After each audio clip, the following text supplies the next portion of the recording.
धागों के किनारे। वाणी की दुनिया दो हिस्सों में बंटी थी। एक, उसके गांव हरियालीपुर की मिट्टी और हरियाली की खुशबू। दूसरा, उसके फोन की स्क्रीन पर चमकते हुए फैशन डिजाइन के रंगीन पैटर्न।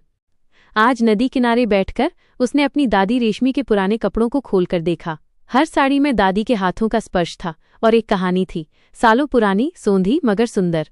शहर में डिजाइन पढ़ने जाने की बात बाबूजी को बता दी वाणी?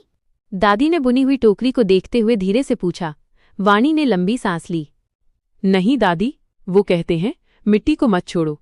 गोपाल बाबूजी ने हमेशा सिखाया था कि जमीन ही सब कुछ है। उनके लिए पढ़ाई का मतलब था बेहतर खेती के तरीके सीखना।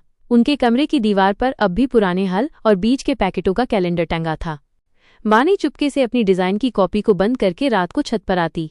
चांद की रोशनी में वो पत्थरों, पेड़ों की छाल और मिट्टी के रंगों से नए नए पैटर्न बनाती, गांव की सादगी को अपने विचारों में बदलती। एक शाम दादी रेशमी ने वाणी को अपने पुराने संदूक के पास बुलाया। संदूक में रखी थी उनकी शादी की सिल्क की साड़ी, जो कहीं कहीं से फट गई थी, पर उसका रंग और काम अब भी बेमिसाल था। दादी ने मुस्कुराकर कहा, देखो बेटा, धागे कहीं भी जाएं, उनकी शुरुआत मिट्टी और पेड़ से ही होती है। शहर के रंग भी तो गांव की धूप से ही बनते हैं। वाणी को दादी की बात समझ आई। उसने अपने डिजाइन कॉपी में एक नया पेज खोला और अपनी पहली डिजाइन बनाना शुरू किया।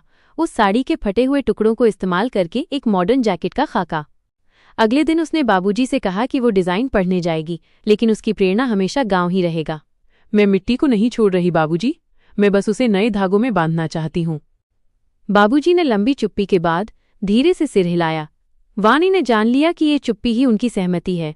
उसने मुस्कुराकर अपने दोनों हाथों में जमीन की एक मुट्ठी मिट्टी भरी, एक वादा किया कि वो अपने डिजाइन में हरियालीपुर का दिल रखेगी।